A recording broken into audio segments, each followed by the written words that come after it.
Hello everyone, welcome back to the channel. My name is मेघना and I am your reasoning mentor. आज का ये session आप सभी के लिए इंपॉर्टेंट रहने वाला है। आज के इस सेशन में हम यहाँ पर एसबीआई पीओ का 2021 का मेमोरी बेस्ड पेपर जो है वो डिस्कस करने वाले हैं। तो स्टार्ट से लेकर एंड तक जरूर देखिएगा एंड अपने पास एक नोटबुक एंड पेन जरूर रखिएगा। वीडियो को पॉज करके आपको क्वेश्चन को सॉल्व करना है पहले एंड देन आपको सोल्यूशन को देखना है। ठीक है, सो कंप्लीट वे में हम यहाँ पे एक्सप्लेन करेंगे चीज़ों को और जो क्वेश्चंस हैं उनको। तो let's start the session with our first question. हमारे सामने 6 पर्सन हैं are sitting around a circular table facing the centre. ठीक है, ये 6 पर्सन्स बैठे हुए हैं और कहाँ देख रहे हैं? सेंटर की तरफ फेस कर रहे हैं। इनमें ये डिफरेंट डिफरेंट फ्रूट्स भी लाइक करते हैं। ठीक है, facing the centre and like different fruits. आपके पास वी जो है, यहाँ से हमारी कंडीशन स्टार्ट हो गई है। तो let's start solving this. V sits third to left of U, the one who likes peach is in immediate neighbour of U. अब सारे के सारे जो पर्सन है वो सेंटर फेस कर रहे हैं, तो easily we can draw the diagram.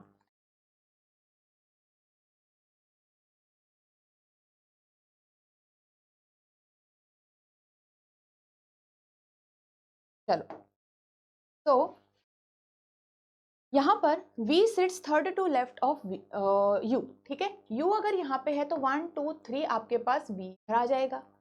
The one who likes peach is immediate neighbour of U. अब पीच आपके पास इधर की साइड भी आ सकता है, पीच आपके पास इधर की साइड भी आ सकता है, दोनों में नेबर होगा। U neither likes kiwi nor peach. जो यू है वो कीवी भी नहीं पसंद करता है, पीच भी नहीं पसंद करता है। ठीक है, तो कीवी और वैसे तो पीच तो उसका नेबर ही है, तो ऑब्वियसली पीच तो आएगा ही नहीं। The one who likes The one who likes kiwi sits second to right of the one who likes peach। अब यहाँ पे कीवी की जो पोजीशन है वो पीच के अकॉर्डिंग हमारी आ सकती है। तो यहाँ पे थोड़ा देखते हैं। देखो, the one who likes peach second to right है। अगर पीच यहाँ रखेंगे तो कीवी 1 2 यहाँ पे आ जाएगा। ठीक है, और अगर पीच हम यहाँ रखेंगे तो 1 2 कीवी यहाँ आ जाएगा। अब अकॉर्डिंग टू पीच के डायरेक्शन हमें कीवी की पोजिशन मिल पाएगी। ठीक है, तो तब तक के लिए इसको लास्ट में यहाँ पे रख लेते हैं ताकि हम बाद में इसको फिल कर पाए। अगर ये यहीं से दो केस हो सकता है, दो केस बने, और यहीं से हो सकता है कि हमारे पास एक और कंडीशन ऐसी मिल जाए जिससे हम ये चीज कैंसिल आउट कर पाए और डायरेक्ट पीच एंड कीवी को रख पाए। ठीक है, तो आगे रीड कर लेते हैं।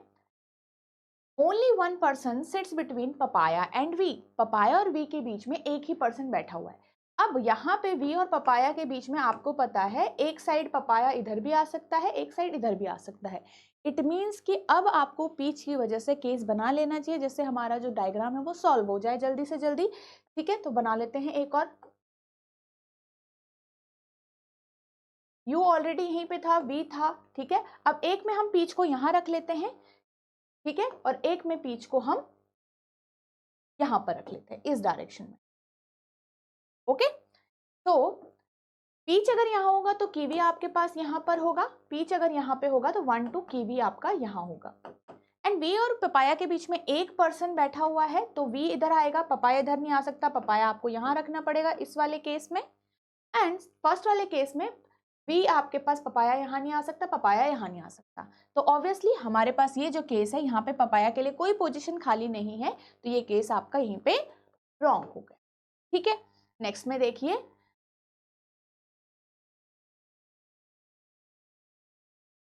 X likes pineapple and sits immediate left of W। X जो है वो पाइनएप्पल पसंद करता है। अब हमारे पास ये केस करेक्ट है। X अगर यहाँ बैठेगा तो X के जो है X जो है इमीडिएट लेफ्ट जो है वो W के है। X पपाया भी पसंद करता है, तो अगर X यहाँ नहीं आ सकता क्योंकि पीच ऑलरेडी है, यहाँ भी X नहीं आ सकता, पीच ऑलरेडी है, सिर्फ इन दो पोजीशंस पे आप X को रख सकते हो। X जो है वो इमीडिएट लेफ्ट बैठा है W के।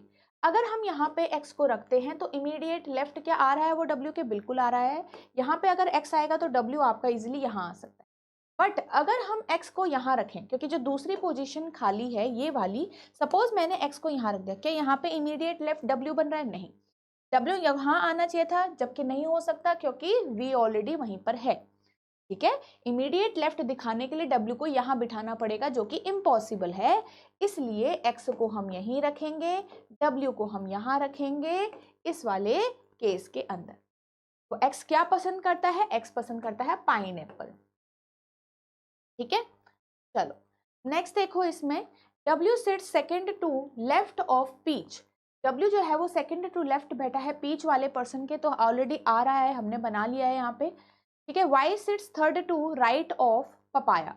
जो Y है वो थर्ड टू, यहाँ पे देखो तो Y जो है वो पपाया के थर्ड टू राइट बैठा है, तो 1 2 एंड 3 Y यहाँ पे आ जाएगा। एंड सारे ही पर्सन में ये अकेली पोजीशन किसको मिल जाएगी, X Y Z W V and U, तो Z आपके पास यहाँ पे आ जाएगा, ठीक है। पर्सन सारे आ गए। अब 2 फ्रूट्स बचे हैं, यहाँ पे इनको देखो कि Y does not like guava and Z does not like watermelon. आपके पास Z तो ऑलरेडी पीछे आ चुका है, Y अगर गुआवा पसंद नहीं करता तो गुआवा की पोजीशन कहाँ हो जाएगी, यहाँ पर हो जाएगी। एंड Y जो है वो एक दूसरा फ्रूट है जिसका नाम है वाटरमेलन, वो यहाँ पर आ जाएगा, ठीक है। चलिए, सो हमारे पास सारे फ्रूट्स आ गए एंड सारे पर्सन्स के नेम यहाँ पे आ गए हैं। Okay, who among the following, ठीक है, who among the following likes watermelon, तो अभी अभी हमने देखा Y और लाइक्स वाटरमेलन है।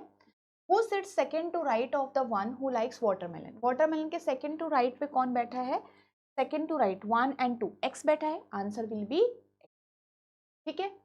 नेक्स्ट देखेंगे, how many persons between U and Y when counted in clockwise direction with respect to U है, तो U से आपको Y की तरफ जाना है। अब आपको पता है यहाँ पे हमारे पास ये जो डायरेक्शन है वो क्लॉकवाइज डायरेक्शन होगी, क्योंकि ऐसे करके क्लॉक चलती है आपकी, तो U से लेकर Y तक आपको इसी डायरेक्शन में जाना है, ठीक है। तो हमारे पास यहाँ पे 1 2 3 कितने पर्सन है, 3 पर्सन है, कितने पर्सन है, 3 पर्सन, तो आपके पास आंसर में आ जाएगा 3। नेक्स्ट क्वेश्चन देखते हैं, which of the following combination is true. V क्या वाटरमेलन पसंद करता है, नहीं, ये तो वाई करता था, ये रॉन्ग हो जाएगा।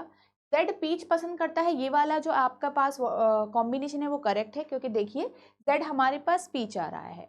नेक्स्ट देखते हैं, which of the following statement is true about Z. Z क्या पाइनएप्पल पसंद करता है, नहीं।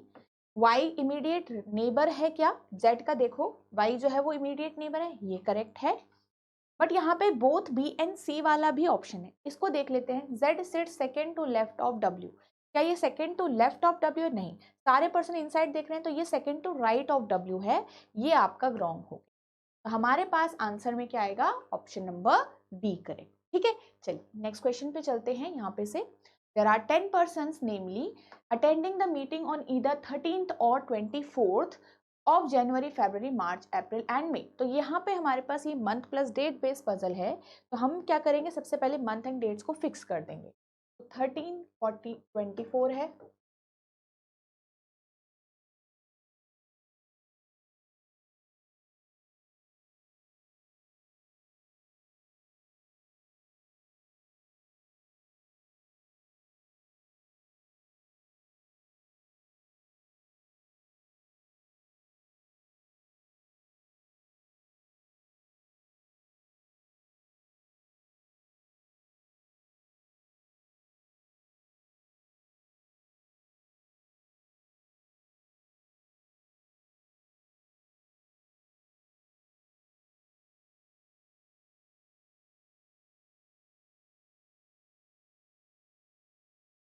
Only 2 persons attend the meeting before E. यहाँ पे स्पेसिफिकली बोल दिया गया है कि सिर्फ और सिर्फ 2 ही पर्सन ऐसे हैं जिन्होंने मीटिंग ई से पहले करी है। तो अटेंड में यहाँ पे आपके पास ई के पहले जो है आएंगे वो ई के ऊपर की साइड हम बनाएंगे, obviously January, February, March, April and May, तो यहाँ पे आपके पास ई इधर आ जाएगा, ठीक है। 3 persons attend between B and H. अब हमें नहीं पता कि बी और एच कहाँ पे है, तो इसको हम साइड में लिख लेते हैं ताकि हम इसको बाद में यूज कर पाए, ठीक है। F attends the meeting in March. अब मार्च में हमारे पास 2 डेट्स हैं, 13 और 24, तो कहीं पे भी एफ आ सकता है आपके पास, ठीक है। मार्च में 13 को भी आ सकता है, 24 को, तो अभी इसको साइड में रखिए। B attends the meeting on the 24th of the month which has the least number of days. अब आपको पता है कि जो बी है उसने लीस्ट नंबर ऑफ डेज में यहाँ पर मीटिंग अटेंड करी है, और डेट का नेम भी बोला गया है। आपको पता है इन गिवन मंथ्स में सबसे कम दिन किसके अंदर होंगे, फरवरी, चाहे वो आपका जो टाइम है, जो ईयर है वो कोई भी हो, 29 दिन आपके फेब में होते हैं सबसे कम। तो यहाँ पे आपके पास 24th के टाइम पे आपका बी आ जाएगा। B attends the meeting on 24th of February. अब बी आ जाएगा तो एच भी आप इजीली रख सकते हो, तो 1 2 3 एच आपके पास यहाँ आ जाएगा, एफ अभी भी फिक्स नहीं हुआ है तो एफ को रहने दो यहीं पे। नेक्स्ट देखेंगे A and D attend on odd date. Odd date का मतलब है 13 को। 13 में हमारे पास बहुत सारी डेट्स हैं, तो हम देख लेते हैं ए और जो डी हैं दोनों ही 13 को करेंगे। कौन से मंथ का वो नहीं पता।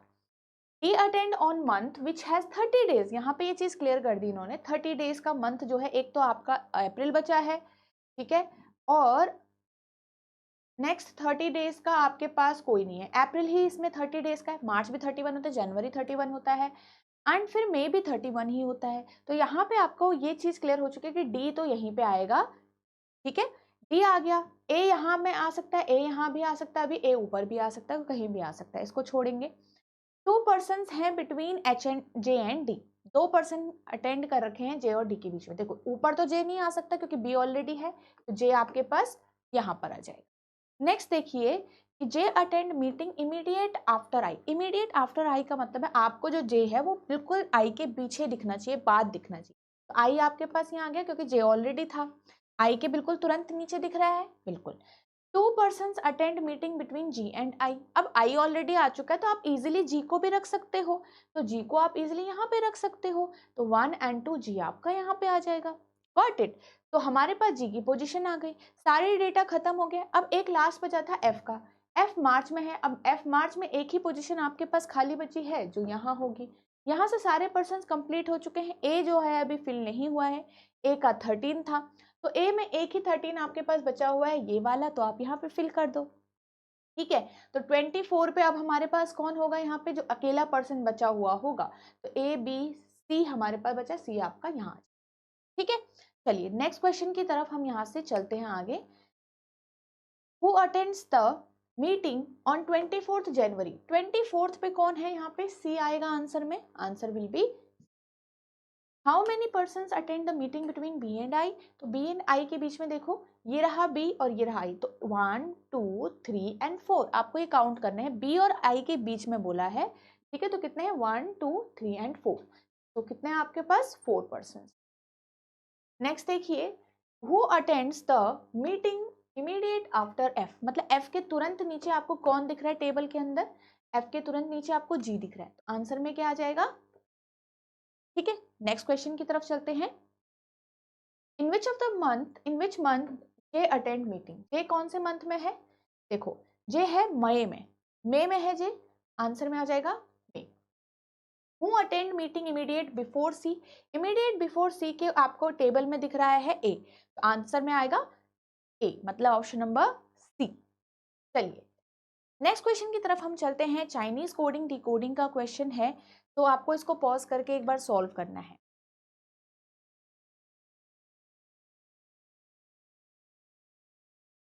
तो आई होप आपने ये सॉल्व कर लिया होगा। हम कैसे इसको सॉल्व करते हैं, सबसे पहले हम क्या करेंगे, जितने भी स्टेटमेंट्स लिखे हैं हमारे पास उनको एक बार थोड़ा सा रफ में लिख लेते हैं ताकि हम इनके कोड्स पता कर पाए।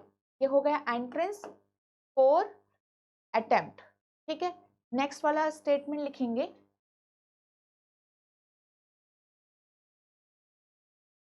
फॉर रिजल्ट रैंक, नया वर्ड है, और जो पुराना वर्ड है उसके नीचे हमने ये सिंबल बना दिया क्योंकि ताकि हमको पता चल जाए कि कौन कहाँ पे रिपीट हो रहा है। अटेम्प्ट यहाँ से रिपीट हो रहा है, रैंक यहाँ रिपीट हो रहा है, एडवांटेज नया वर्ड है। नेक्स्ट देखिए, प्रैक्टिस नया वर्ड है, एग्जाम आपका नया वर्ड है, अटेम्प्ट पुराना वर्ड है। एग्जाम आपका यहाँ से हो रहा है रिपीट, एनालिसिस एक नया वर्ड है, एंड स्कोर यहाँ पे आ गया, ठीक है। चलिए अब जो जो रिपीट हो रहा है उसका कोड भी उन्हीं स्टेटमेंट्स के अंदर रिपीट हो रहा होगा। ये आपकी फर्स्ट स्टेटमेंट है, ये दूसरी है, ये तीसरी है, ये फोर्थ है, ये फिफ्थ है, ठीक है। अब यहाँ पे देखो भाई 1 2 and 5th स्टेटमेंट में आपको स्कोर को देखना है, बस इन्हीं स्टेटमेंट के अंदर देखना है। कोई कोड रिपीट हो रहा होगा 1 2 एंड लास्ट में देखो T C T D T, D T इन दोनों में रिपीट हो रहा है एंड लास्ट में भी रिपीट हो रहा है, तो स्कोर के लिए आपके पास यही कोड हो गया, ठीक है। नेक्स्ट देखिए, अटेम्प्ट आपके पास फर्स्ट थर्ड एंड फोर्थ में, तो उन्हीं स्टेटमेंट में ऊपर भी देखो फर्स्ट थर्ड एंड फोर्थ क्या रिपीट हो रहा है, C T and C T, तो इसके लिए आपके पास सी टी हो गया। अब एंट्रेंस रिपीट तो नहीं हो रहा है, बट अकेला वर्ड बचा है, तो अकेला कोड भी ऊपर बचा है, GT इसका कोड हो गया।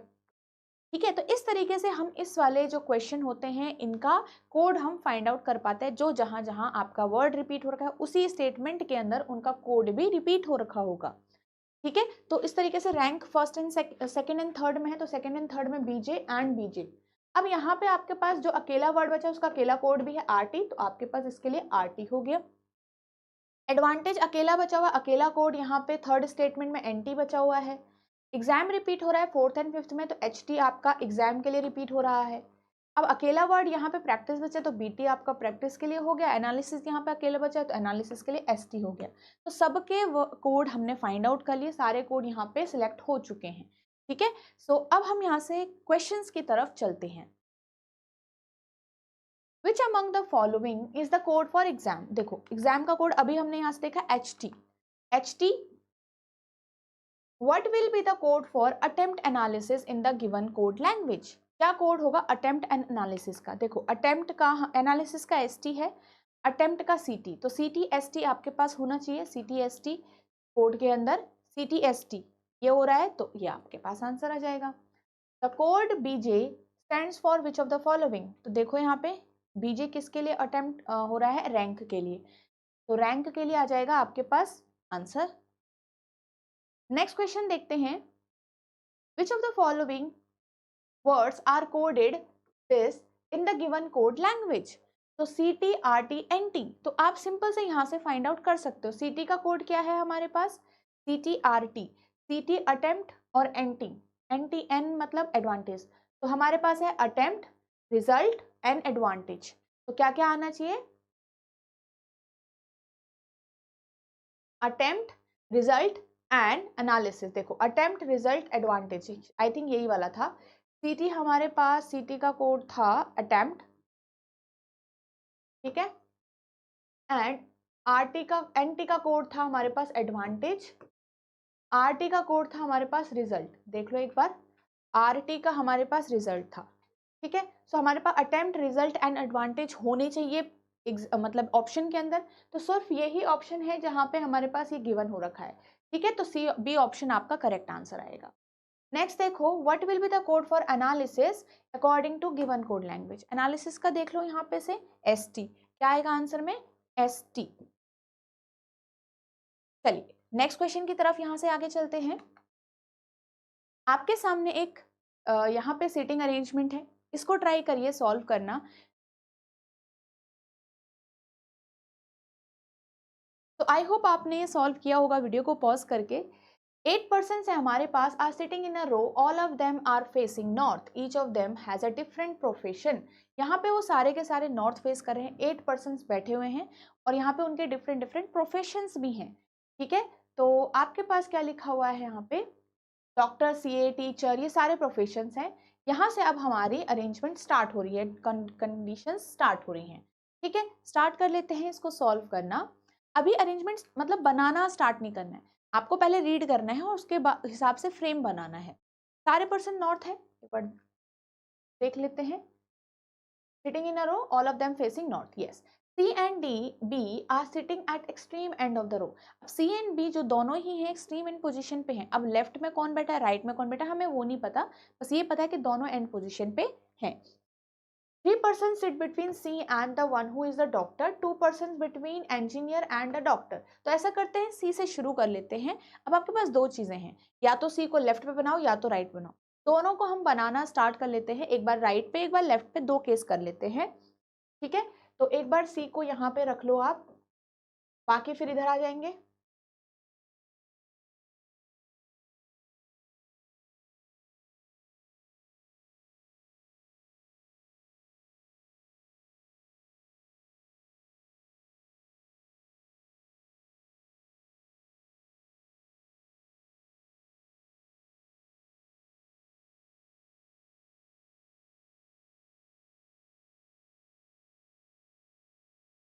ठीक है, एक बार आपने C को यहाँ रख लिया। ठीक है, तो C 3 पर्सन है C और डॉक्टर के बीच में, तो आपके पास यहाँ पे 3 पर्सन, तो डॉक्टर यहाँ पे आ जाएगा एंड 1 2 3 डॉक्टर यहाँ पे। क्या कर रहे हैं, पर्सन को नीचे रख रहे हैं और प्रोफेशन को ऊपर की साइड रखने हैं, ठीक है। नेक्स्ट देखिएगा, 2% है इंजीनियर और डॉक्टर के बीच में, तो डॉक्टर यहाँ आ रहा है तो इंजीनियर यहाँ भी आ सकता है, इंजीनियर आपका यहाँ भी आ सकता है, अगेन इंजीनियर यहाँ भी आ सकता है, इंजीनियर आपका यहाँ भी आ सकता है। तो इसको ऐसा करते हैं, दोबारा हम नया केस नहीं बनाएंगे, साइड में इसको रख लेते हैं, ठीक है। 2% engineer and doctor. H and F are immediate neighbor of D, who is a doctor. अच्छा, D जो है वो एक डॉक्टर है और H and F उसके नेबर हैं। अब D जो है वो डॉक्टर है, D जो है वो डॉक्टर है। B और जो C थे वो एक्सट्रीम एंड पे थे, तो B को रख लो यहाँ पे, ठीक है, B को मेंशन कर दो, ठीक है। अब F और H जो है वो उसके नेबर हैं। अब F और H में से एक यहाँ आ जाएगा, एक यहाँ आ जाएगा, ये हमें पता रहेगा, ठीक है। F और H यहाँ आ जाएगा, F और H यहाँ आ जाएगा। G sits immediate left of H। अब हमारे पास H और F की पोजीशन भी फिक्स हो जाएगी। G जो है वो इमीडिएट लेफ्ट है H के, तो देखो अगर हम H यहाँ रखेंगे G इजीली आ सकता है। अगर हमने H यहाँ रख दिया, सपोज आपने H यहाँ रखा, तो इमीडिएट लेफ्ट उसका G नहीं आ सकता, राइट। तो इसका मतलब इस वाले केस में आपको क्या करना पड़ेगा, यहाँ पे H रखना पड़ेगा, सॉरी यहाँ पे आपको इधर H रखना पड़ेगा ताकि इमीडिएट लेफ्ट G आ जाए। अगर H यहाँ आया तो F यहाँ आ जाएगा। उसी तरीके से आपको यहाँ पर H यहाँ नहीं रख सकते क्योंकि इमीडिएट लेफ्ट G नहीं आएगा, H कहाँ रखना पड़ेगा, यहाँ पर। H अगर यहाँ रखोगे इमीडिएट लेफ्ट G आ जाएगा, और इधर अगर H आया तो F इधर आ जाएगा, ठीक है। आगे देखते हैं, 1% between Who is a CA and F। अब CA और F के बीच में 1% है। अब देख लो हो रहा है कि फिक्स या नहीं। F ये है तो CA ये भी हो सकता है, F ये है तो CA इधर भी हो सकता है अभी के लिए। अगेन इसमें भी CA इधर हो सकता है, इधर हो सकता है। तो आपके पास क्या और चीज है, F who is a teacher, ये भी लिखा गया है। देखो 1% बैठे हैं CA और F के बीच में, CA ये एक प्रोफेशन है, ठीक है, और F के बीच में 1% बैठा है। अभी हमने इसको सेटअप नहीं किया तो अलग से लिख लिया है। F जो है टीचर है, इसको यहाँ पे डाल दो, F जो है वो टीचर है, ठीक है।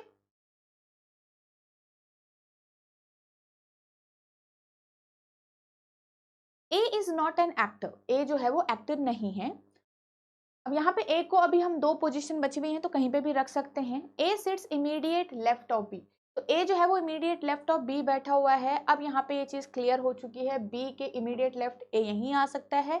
ये वाला जो हमने बनाया था वो क्या है, रॉन्ग है, तो ये अरेंजमेंट क्या हो गई, रॉन्ग है, ठीक है। A एक्टर नहीं है, तो आपके पास सारे पर्सन आ चुके हैं, एक पोजीशन एक पर्सन बचा है, तो उसको आप यहाँ पे रख लो, E यहाँ पे आ जाएगा।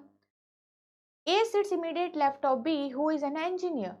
B क्या है, आपके पास इंजीनियर है, और ये जो चीज प्रूफ होनी थी डॉक्टर और इंजीनियर के बीच में दो लोग हैं, वो भी प्रूफ हो गई, ठीक है। The entrepreneur is a not a neighbor of a lawyer, तो entrepreneur वाला जो है वो लॉयर का नेबर नहीं है, ठीक है। सो फिर नेक्स्ट क्या है, the entrepreneur sits second to left of a singer, second to right of a singer, sorry. अब यहाँ पे हमारे पास क्या क्या प्रोफेशन, ये वाला तो हमने बना लिया था, ठीक है, ये कंप्लीट हो गया था। अब CA और F को एक बार रखना स्टार्ट करें, क्या फिक्स हो रहा है, देखो F यहाँ है, CA नहीं आ सकता इधर, F यहाँ है तो CA को इधर को रखना पड़ेगा आपको, ठीक है। नेक्स्ट देखिए कि एंटरप्रेन्योर जो है वो आपका लॉयर का नेबर नहीं है, साथ ही में जो यहाँ पे एंटरप्रेन्योर रखना है वो सेकेंड टू राइट है सिंगर के। अब देखो अगर सिंगर के सेकेंड टू राइट अब एंटरप्रेन्योर को रखोगे आप, ठीक है, यहाँ पे नहीं आ पाएगा, ठीक है। तो अगर सपोज मैंने सिंगर यहाँ रखा, एंटरप्रेन्योर नहीं आ पाएगा, सिंगर यहाँ रखा तब भी सेकेंड टू राइट एंटरप्रेन्योर नहीं आ पाएगा, तो सिंगर को मुझे यहाँ पर रखना पड़ेगा, क्योंकि तब सेकेंड टू राइट आपके पास एंटरप्रेन्योर इधर आ सकता है इजीली, ठीक है। अब आपके पास दो पोजीशन में प्रोफेशन बचे हैं, उसने कहा था कि जो एंटरप्रेन्योर है वो नेबर नहीं है लॉयर का, तो लॉयर यहाँ नहीं आकर लॉयर कहाँ आएगा, यहाँ आ जाएगा, और यहाँ पे एक नया प्रोफेशन आएगा, ठीक है। सो यहाँ से देख लेते हैं क्या बचा हुआ है हमारे पास, एक्टर, तो एक्टर आपके पास यहाँ आ जाएगा। तो सारी कंडीशन हमारी फुलफिल हो गई। तो आई होप आपने भी सेम ही सॉल्यूशन निकाला होगा। इसके बेस पे क्वेश्चन सॉल्व कर लेते हैं। Which among the following is true, कौन है इसमें से ट्रू, सी क्या एक्टर है, नहीं, बी सिंगर है, बिल्कुल भी नहीं, ई क्या एक्टर है, यस, तो ई हमारे पास एक एक्टर है, ठीक है। चलो, what is the profession of the person who sits fourth from the right end of the row, तो राइट एंड पे 1 2 3 एंड 4 क्या प्रोफेशन है? डॉक्टर। आंसर में क्या आएगा? डॉक्टर। नेक्स्ट देखिए, Who among the following person sits to the immediate right of C? Immediate right of C हमारे पास कौन बैठा है यहाँ पे? E बैठा है। आंसर में क्या आ जाएगा? नेक्स्ट क्वेश्चन की तरफ चलते हैं। 4 of the following are alike in a certain way. आपको बताना है कौन इनमें से अलग है। सिंगर, एंटरप्रेन्योर, तो यहाँ पे देखो सिंगर और एंटरप्रेन्योर को, सिंगर ये वाले ऑल्टरनेट में जा रहे हैं। एक्टर सीए भी आपके ऑल्टरनेटिव में जा रहे हैं, तो हो सकता है एक ऑल्टरनेट पर्सन का रिलेशन हो रहा हो। एंटरप्रेन्योर, डॉक्टर, ये भी ऑल्टरनेट है। सीए एंड टीचर, ये भी आपके ऑल्टरनेट दिखे। और डॉक्टर एंड इंजीनियर आपके ऑल्टरनेट नहीं है। यहाँ पे इन सभी के बीच में एक पर्सन है, बट यहाँ पे इसके बीच में 2 पर्सन है, तो इट मीन्स यही आपका रॉन्ग हो गया, या फिर यही सबसे ऑड है। नेक्स्ट देखो, which of the following pair in the middle of the row? Middle of the row में कौन बैठा है? देखो 8 पर्सन है, तो 8 में से अगर हम मिडिल में देखें तो 2 पर्सन होंगे, 3 यहाँ 3 यहाँ, बीच में कौन आ रहा है? एच और डी आ रहा है हमारे पास। तो आंसर में क्या आएगा? कौन सा पेयर है? एच और डी। तो एच एंड डी हमारे पास आंसर में आ गया। ठीक है, चलिए यहाँ पे आपका एच है। नेक्स्ट क्वेश्चन की तरफ चलते हैं। ये आपके सामने अल्फान्यूमेरिक बेस्ड क्वेश्चन है। Which among the following element is 18th from right end of the given series? अब यहाँ पे एलिमेंट की बात कही गई है, तो 18th आपको सिर्फ काउंट करना है। तो 1 2 3 4, ठीक है, 8 देन 12 16 और L। देखो 4 ये हो गए, 8 ये हो गए, 10 14 एंड 18, तो L हो गया हमारे पास आंसर। नेक्स्ट क्वेश्चन देखते हैं। How many symbols are there in the given series which are immediately? तो सिंबल्स कितने हैं जो कि immediately followed by a number and preceded by a consonant? तो यहाँ पे आपको क्या निकालना है? सिंबल ऐसे काउंट करने हैं जिनके तुरंत आगे जो है वो कॉन्सोनेंट और तुरंत पीछे जो है वो नंबर हो। ठीक है, preceded by, and preceded by का मतलब उसके पहले कौन है, एंड फॉलोड बाय का मतलब इसका पीछे कौन है। ठीक है, नेक्स्ट देखेंगे यहाँ पे अब सिंबल्स। तो सबसे पहले सिंबल्स को नोट डाउन कर लो, कहाँ कहाँ सिंबल। क्या सिंबल के आगे यहाँ पे कॉन्सोनेंट दिखा? नहीं। सिंबल के आगे कॉन्सोनेंट है? नहीं। सिंबल के आगे कॉन्सोनेंट है? नहीं। सिंबल के आगे कॉन्सोनेंट है? यस। और अब उसके पीछे नंबर भी होना चाहिए? यस। तो हमारे पास सिर्फ एक ही सिंबल ऐसी कंडीशन को शो कर रहा है, फॉलो कर रहा है। तो क्या आएगा आंसर पे? ओनली 1। ठीक है, नेक्स्ट क्वेश्चन चलते हैं। आपके सामने फिर से हमारे पास एक पजल है। ठीक है, ये आपको सॉल्व करनी है। एक बार ट्राई करिए इसको, वीडियो को पॉज करके।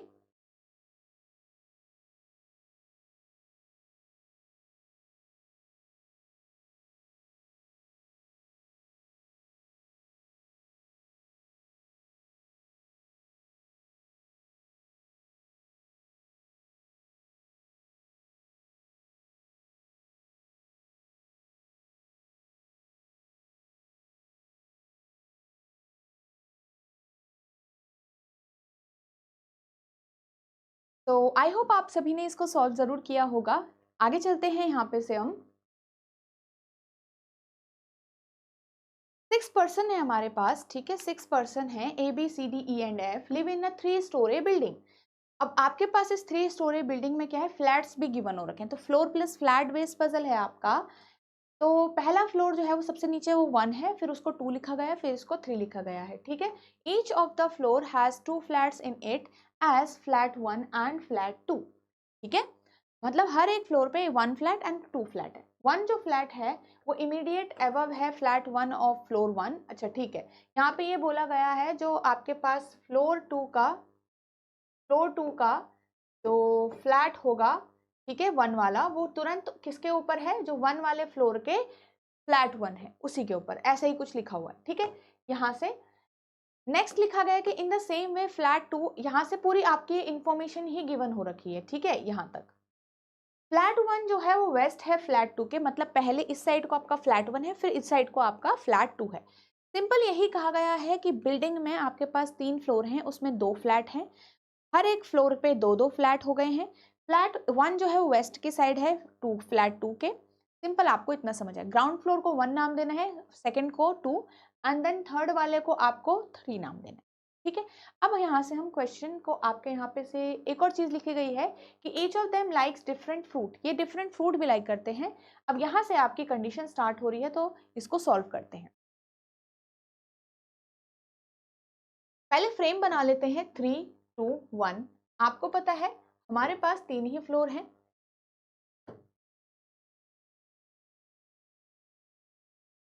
Flat number 1 and flat number 2, ठीक है।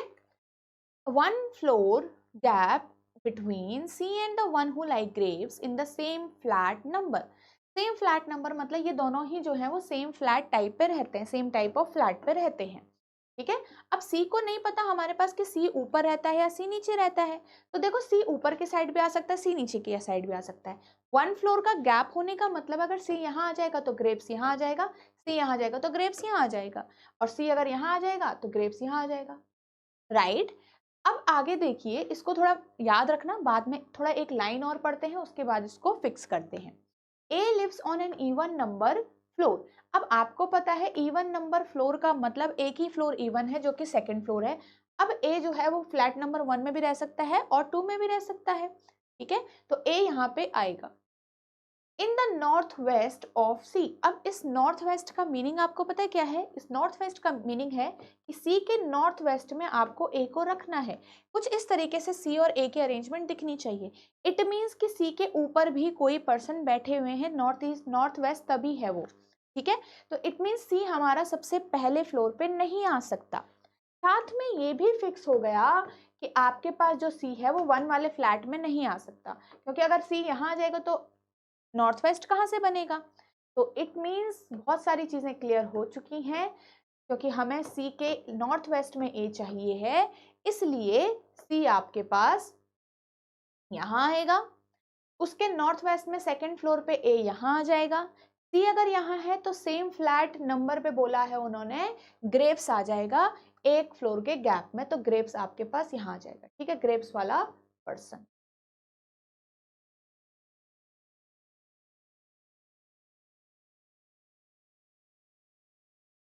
ओके। अब आगे देखिए, the one who like apricot lives below A. अब लिव्स बिलो ए का मतलब है एप्रिकॉट यहाँ भी आ सकता है, एप्रिकॉट यहाँ भी आ सकता है, तो एप्रिकॉट को यहाँ पे रख लो तब तक के लिए। उसके बाद देखो, the one who likes banana lives above C. Lives above C में यहाँ भी आ सकता है, यहाँ भी आ सकता है। आगे क्या बोल रहा है कि and in the north east of D who does not like Apple. ये हु के बाद की जो इंफॉर्मेशन है वो किसके लिए है? डी के लिए है। तो डी जो है वो एप्पल नहीं पसंद करता है, ये देख लो आप पहले तो, ठीक है। उसके बाद क्या क्या, उससे पहले क्या था कि जो बनाना वाला पर्सन है, बनाना लिव्स अबव सी, तो बनाना जो है वो सी के ऊपर रहता है, तो बनाना इन 2 फ्लोर में से एक जगह आएगा।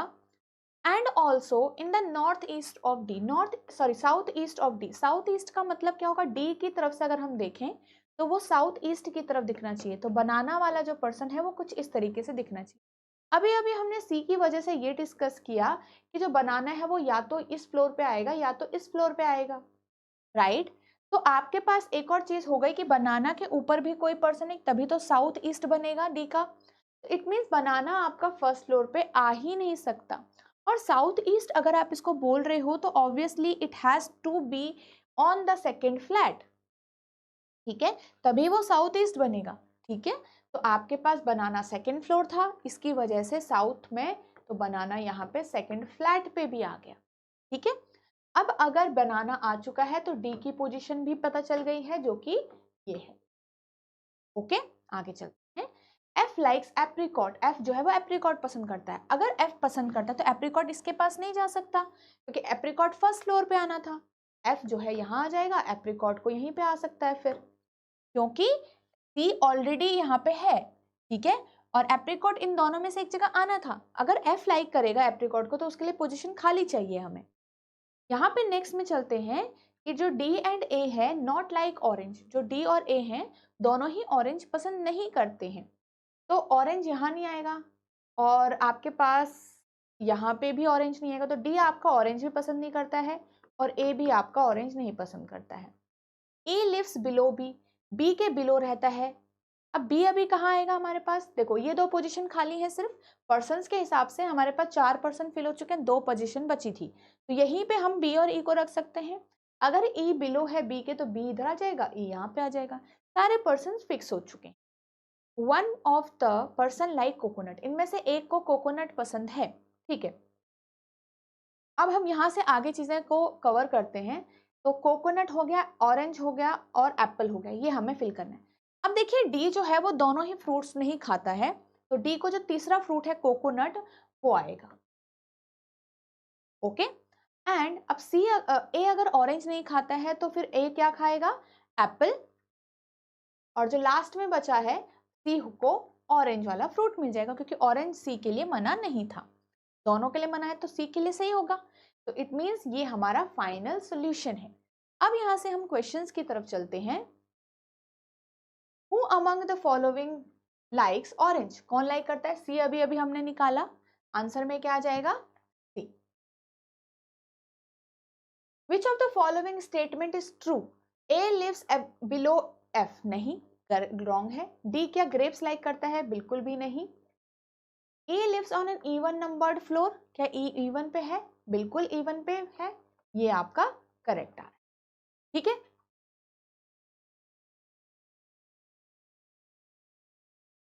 Who among the following lives in flat 2 on the third floor, पे थर्ड फ्लोर के आपको फ्लैट 2 पे देखना है, देखो ये थर्ड फ्लोर है, फ्लैट 2 कौन है, 2, बी, तो यहाँ पे कौन रह रहा है, बी, बी या फिर जो ग्रेप्स लाइक करता है, ठीक है।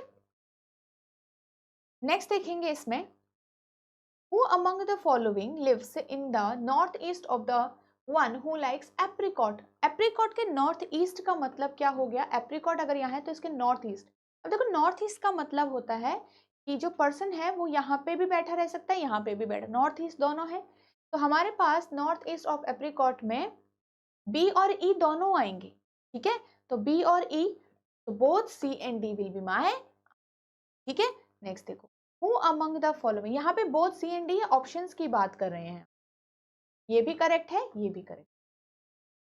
Who among the following lives just above the flat of A, just above the flat of A का मतलब है जिस फ्लैट में A रहता है उसी फ्लैट में बिल्कुल उसके ऊपर कौन रहता है, देखो डी, आंसर क्या आएगा, D,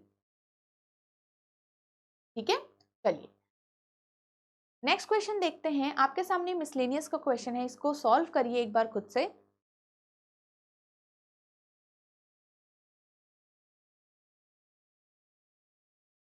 okay, if 1 is added from each E1 digit, ठीक है, और 2 is subtracted to each odd digit, यहाँ पे आएगा 2 इज सब्ट्रैक्टेड फ्रॉम होगा ये, एंड 1 इज एडेड टू होगा, ठीक है।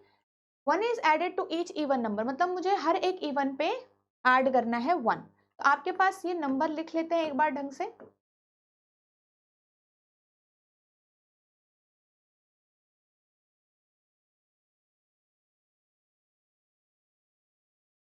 हर एक इवन से 1 को ऐड कर दो, ये इवन है 5 बना दो इसको, ये इवन है 3 बना दो इसको, ये 7 बना दो, ये 1 3 बना दो और ये 9 बना दो, ठीक है।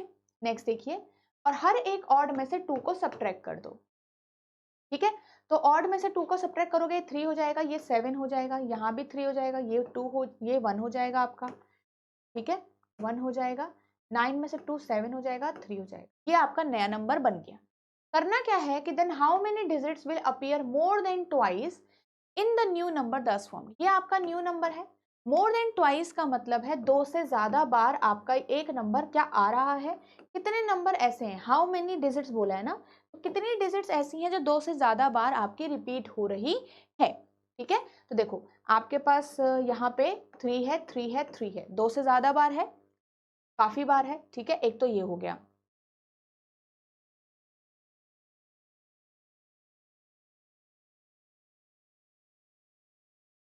7 1 2 एंड 3 है, तो 3 भी आपका रिपीट हो रहा है, 7 भी आपका रिपीट हो रहा है 2 से ज्यादा बार, 5 एक ही बार है, 1 आपका एक ही बार है, आई थिंक ओनली 3 एंड 7 ही ऐसे हैं जो रिपीट चल रहे हैं 2 से ज्यादा बार, 9 भी एक बार है और 1 भी एक बार है, 5 भी, तो आपके पास both 3 and 7 will be my answer.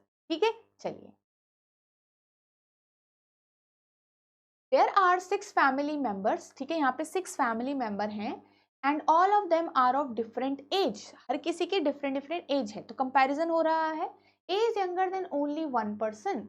अब आपके पास 6 लोग हैं, तो अरेंजमेंट में क्या होगा, 1 2 3 4 5 एंड 6। सबसे बड़ा जो पर्सन होगा यहाँ रखेंगे और सबसे छोटा जो पर्सन होगा वो हम यहाँ पे रखेंगे। उसने कहा कि ए जो है वो यंगर है सिर्फ एक ही पर्सन से, तो आपके पास ए की जो पोजीशन होगी वो एक पर्सन से छोटा है, तो यहाँ पे आ जाएगा। ठीक है,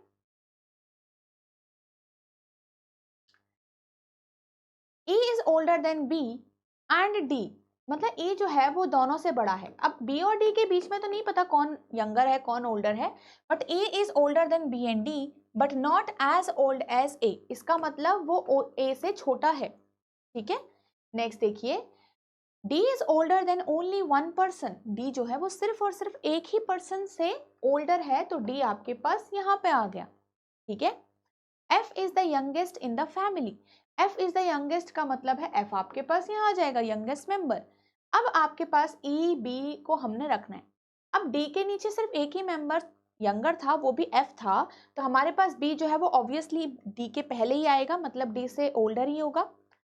और साथ ही में आपको पता है ए से जो है वो ई छोटा है, तो इधर की साइड ई या तो यहाँ आएगा या तो यहाँ आएगा, और साथ ही में आपको ये भी पता है कि ई जो है वो बी से बड़ा है। तो इस पूरे रिलेशन को अगर हम मैच करें तो ई और बी ऐसे करके आ गए। अब एक पर्सन अकेला बचा है जो कि लास्ट वाली पोजीशन पे फिट हो जाएगा, क्योंकि एक ही पोजीशन बची थी, एक ही पर्सन बचा। तो हमारे पास who is elder than older than B D but younger than E, मतलब आपके पास डी से तो बड़ा है बट ई से छोटा है, कौन है यहाँ पे बी, क्योंकि वो इससे नीचे की साइड इससे ऊपर की साइड है, तो आंसर में क्या आ जाएगा। ठीक है, चलिए नेक्स्ट क्वेश्चन की तरफ चलते हैं। If it is possible to make only 1 4 letters meaningful word without repetition of the letter with the third fourth sixth and eighth of the word ravishment. ठीक है, तो यहाँ पे थर्ड है वी, फोर्थ है आई, सिक्स्थ हमारे पास क्या है एच एंड एट्थ हमारे पास क्या है, यहाँ पे एट्थ लेटर जो है वो है ई। ठीक है, कह रहे हैं कि इससे एक मीनिंगफुल लेटर वर्ड बनाओ, बट यहाँ पे आपको बताना है कि थर्ड लेटर कौन है उस वर्ड में लेफ्ट की साइड से। बट साथ में ही अगर कंडीशन है कि if more than 1 such word can be formed from these 4 letters, तो आपको एक्स मार्क करना है अपने आंसर। बट अगर आपके पास कोई भी ऐसा वर्ड नहीं बनता है मीनिंगफुल, तब आपके आंसर को मार्क करो। ठीक है, तो आपके पास यहाँ पे अगर हम इससे मीनिंगफुल वर्ड बनाना चाहें तो आपके पास एक मीनिंगफुल वर्ड बन रहा है हाइव, राइट। तो यहाँ पे लेफ्ट की डायरेक्शन थर्ड लेटर कौन है, वी, तो आंसर हमारा क्या मार्क होगा यहाँ पे, डी। नेक्स्ट क्वेश्चन की तरफ यहाँ से चलते हैं। आपके सामने अब सिलॉजिज्म का क्वेश्चन है, इसको एक बार वीडियो को पॉज करके सॉल्व करिए।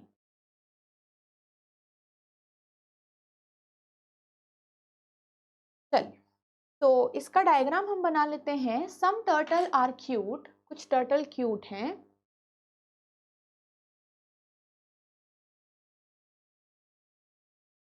Only a few cute are rabbits and only a few rabbits are white. Next, conclusion number 1. All turtle can be rabbit. क्या सारे टर्टल रैबिट हो सकते हैं? बिल्कुल, रैबिट एंड टर्टल का कोई रिलेशन नहीं गिवन है, तो जो आपके पास एक पॉसिबिलिटी क्या होगी, ट्रू होगी। नेक्स्ट देखेंगे, some rabbit are not white is a possibility, कि कुछ रैबिट वाइट नहीं है। अब देखो ऑलरेडी हमें पता है कि जो ये वाला पार्ट है रैबिट का वो वाइट ऑलरेडी नहीं है, तो यहाँ से लेकर यहाँ तक तो ये चीज करेक्ट थी, बट विद पॉसिबिलिटी ये क्या होगा, गलत हो जाएगा। जब भी कोई चीज डेफिनेटली फॉल्स या ट्रू होती है वहां पे प्लस पॉसिबिलिटी हमेशा रॉन्ग होता है, तो हमारे पास आंसर में only first correct. Next question पे चलते हैं। यहाँ पे से ये आपके सामने सेकेंड क्वेश्चन है। चलिए, some rocks are marble, all marbles are stone, no stone is sand.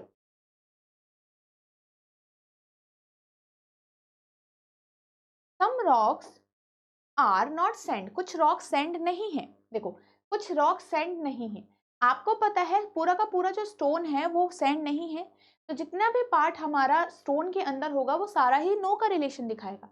तो आपके पास ये रॉक का जो ये वाला पार्ट है वो स्टोन के अंदर कवर हो रहा है, इसका मतलब ये वाला जो कॉमन पार्ट है वो वही रिलेशन शो करेगा जो स्टोन शो कर रहा है। तो इट मीन्स हम बोल सकते हैं कि रॉक का कुछ पार्ट ऐसा है जो सैंड नहीं है, इट मीन्स ये आपका क्या हो जाएगा, करेक्ट हो जाएगा। नेक्स्ट देखिए, सम मार्बल इज सेंड, कुछ मार्बल सेंड है क्या, बिल्कुल भी नहीं, या तो नो का रिलेशन है इनका, या आपका रॉन्ग हो जाए, only first is true. Next question पे यहां से हम आगे चलते हैं। Some boxes are high, only a few high are low, और some low are not down, ठीक है, down.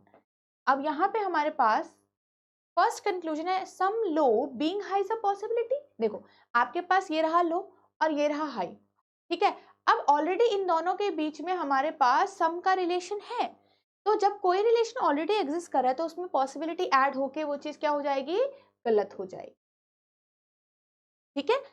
All boxes can be लो, ये रहा बॉक्स ये रहा लो, यहाँ पे बॉक्स का रिलेशन सिर्फ हाई से है, दैट इज ओनली सम, और बॉक्स का रिलेशन लो से नहीं है, no direct relation, but possibility, अगर हम इन दोनों के रिलेशन के बारे में जब श्योर ही नहीं है तो पॉसिबिलिटी के साथ दिया गया रिलेशन आपका क्या होगा, करेक्ट होगा, अगर वहां पे कोई रेस्ट्रिक्शन भी नहीं है, तो यहाँ पे हमारे पास सेकेंड आंसर ट्रू होगा, ठीक है।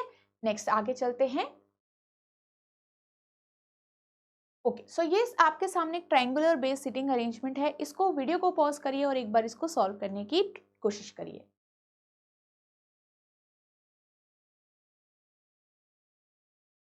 चलो सो आई होप आपने इसको सॉल्व कर लिया होगा। देखिए 6 पर्सन बैठे हुए हैं, sit around the triangular table, 3 person उसके कॉर्नर पे बैठे हैं और 3 person rest at the middle of the each side, all of them are facing inside, सारे के सारे कहाँ फेस कर रहे हैं, इनसाइड फेस कर रहे हैं। चलो इनमें आपके पास यहाँ पे ये कलर्स भी लाइक करते हैं, okay, all the information is not necessary in the same order, यहाँ से आपके अरेंजमेंट की कंडीशन स्टार्ट हो गई। He sits second to left of the one who likes white, who sits opposite to you, who are likes red, ठीक है, तो यहाँ पे ऐसे करते दो केस से स्टार्ट कर लेते हैं।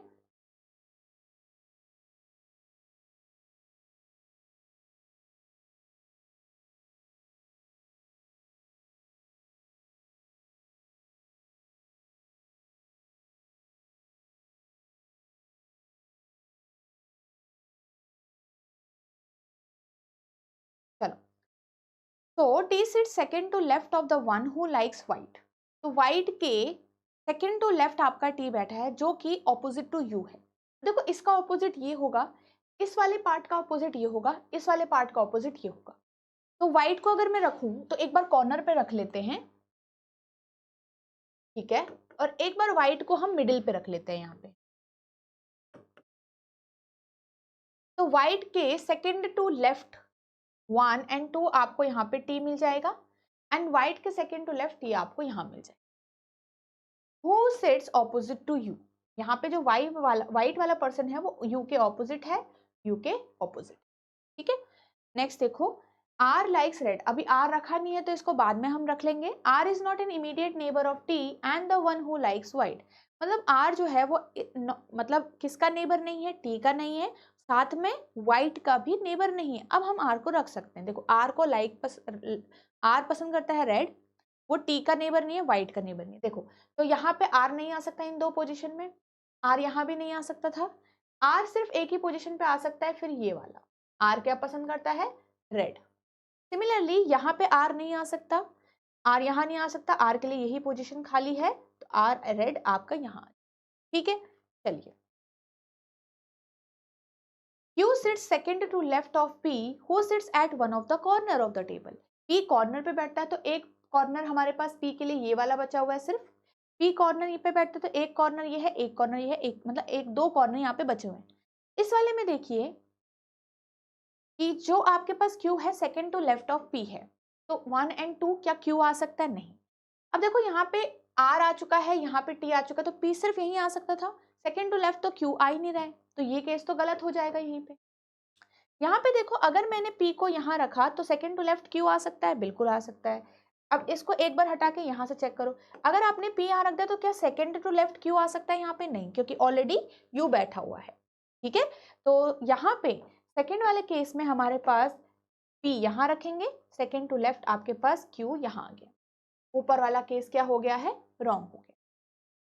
ठीक है, who sits at one of the corner? The one who likes violet sits immediate left of the black but not opposite to P. ठीक है, Q does not like blue. Q जो है वो ब्लू पसंद नहीं करता है, तो यहाँ पे ब्लू नहीं रखोगे आप लोग। साथ में उसने कहा कि जो वॉयलेट वाला पर्सन है वो इमीडिएट लेफ्ट है ब्लैक के। अब देखो यहाँ पे दो कलर्स तो फिक्स हो चुके हैं, अगर मैं यहाँ पे ब्लैक रखूं तो वॉयलेट नहीं आएगा, ब्लैक यहाँ रखूं तो वॉयलेट आ सकता है, ब्लैक यहाँ रखूं तो भी वॉयलेट आ सकता है। ठीक है, तो ये जो पोजीशन है यहाँ पर ब्लैक एंड वॉयलेट के लिए हमारे पास बन रहा है, तो एक बार ब्लैक हम यहाँ रख सकते हैं, ब्लैक हम यहाँ पे भी रख सकते हैं। तो अभी देखो but not opposite to P, मतलब ये बट के बाद की जो इंफॉर्मेशन है वो किसके लिए है? वॉयलेट के लिए है। कि सपोज अगर आपने क्या करा कि ब्लैक यहाँ रख दिया, क्यू को सपोज आपने ब्लैक बोल दिया, ब्लैक का इमीडिएट लेफ्ट यहाँ पे ये वाला पर्सन है, वॉयलेट अगर आप यहाँ रखोगे तो वो इमीडिएट वो ऑपोजिट आ जाएगा पी के, जो कि नहीं चाहिए है, नॉट ऑपोजिट टू पी।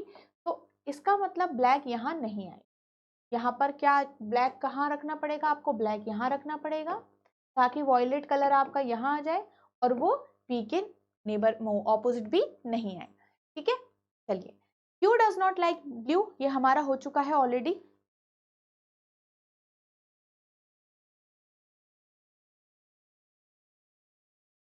तो आपके पास अगर ब्लू यहाँ नहीं है तो ब्लू के लिए एक ही जगह बची है, सिर्फ ये वाली, तो ब्लू आप यहाँ रख लो। ठीक है, अब कलर्स तो हमारे पास सारे हो गए, बस एक कलर बचा है जो कि हम यहाँ से देख लेते हैं, ग्रीन। तो क्यू आपके पास, क्यू के पास क्या आ जाएगा? ग्रीन आ जाएगा। आप इसे ब्लू हटा देते हैं। व्हाइट के पास यहाँ पे पर्सन में सब फिट हो चुके हैं, सिर्फ व्हाइट के पास पर्सन नहीं है, तो आपके पास क्या जाएगा? P Q R S T and you, S आपके पास यहाँ आ जाएगा। पूरा डायग्राम हमारा बन गया, ये आपका फाइनल सॉल्यूशन है। आई होप आप सभी का भी सेम आया होगा। क्वेश्चंस देखते हैं इसमें। Who among the following sits third to left of S? Third to left of S कौन बैठा? देखो 1 लेफ्ट की डायरेक्शन ये है, तो 1 2 एंड 3 U बैठा है, आंसर में क्या आ जाएगा? U। ठीक है, अब आपके पास U जो है वो वॉयलेट भी पसंद करता है, राइट? तो आपको सीधे D नहीं देखना है, आपको ये भी देखना है कि the one who like violet. अब आपके पास एक ऑप्शन गिवन होगा बोथ A एंड D, तो यही मेरा आंसर होगा। ठीक है, चलिए नेक्स्ट चलते हैं। Which of the following pair is correct? क्या P वाइट था? आई थिंक नहीं था P वाइट, P ब्लू था। Q वॉयलेट था? बिल्कुल नहीं। Q देख लीजिए वॉयलेट है? नहीं। S वाइट है क्या? बिल्कुल S वाइट है। ओके, सो ये आपका करेक्ट आंसर आ गया, C ऑप्शन। नेक्स्ट चलते हैं। ओके, सो इसमें से हमारे पास सिर्फ दो ही क्वेश्चन थे। This was our last question of this PYQ memory based paper. ठीक है, इसमें हमने रीजनिंग का सारा ही जो क्वेश्चंस थे उनके अच्छे से प्रैक्टिस कर ली। आई होप आपको सारे ही जो सॉल्यूशंस थे वो अच्छे से क्लियरली समझ में आ गए हैं। आपको क्या करना है, अगर यहाँ पे कहीं पे भी आपको क्वेश्चन सॉल्व करने में टाइम लग रहा है तो प्रैक्टिस करनी है आपको ज़्यादा से ज़्यादा, जिससे आपकी हैबिट हो जाए क्वेश्चन सॉल्व करना, और जिससे आपका जो टाइमिंग है जिसमें आप क्वेश्चन को समझते हो और फिर सॉल्व करते हो वो आपका धीरे धीरे डिक्रीज हो जाएगा। ठीक है, सो आई होप आपको आज का सेशन अच्छा लगा और सारी चीज़ें आपको अच्छे से समझ में आ गई हो। साथ में आपको ये ध्यान रखना है, प्रैक्टिस जब आप कर रहे हो तो आपको मतलब चैप्टर वाइज प्रैक्टिस भी साथ में रखनी है, क्योंकि आपको चैप्टर को स्ट्रॉन्ग बनाना है ताकि आपका सेक्शनल भी स्ट्रॉन्ग बन जाए, और फिर आपको मॉक टेस्ट में भी जो आप कंप्लीट मॉक टेस्ट दोगे, या ध्यान रहे कि आप इम्प्रूवमेंट करते रहो।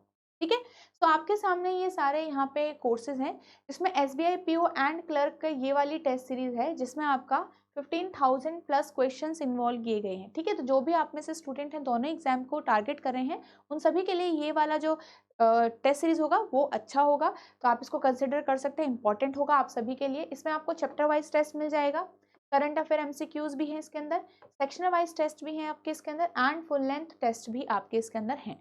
साथ ही में ये आपका PO एंड क्लर्क दोनों एग्जाम्स के लिए डिफरेंट डिफरेंट आपके टेस्ट हैं। ठीक है, मतलब जो आपके फुल लेंथ टेस्ट होंगे, प्री के अलग होंगे, मेंस के अलग होंगे, दोनों एग्जाम्स के अलग होंगे। अब आप में से कोई स्टूडेंट है, अगर सिर्फ एसबीआई पीओ के लिए आप टारगेट कर रहे हो, तो आप प्री एंड मेंस का आपके पास ये टेस्ट सीरीज है, इसमें आपके 10,000 प्लस क्वेश्चंस आपके इन्वॉल्व किए गए हैं।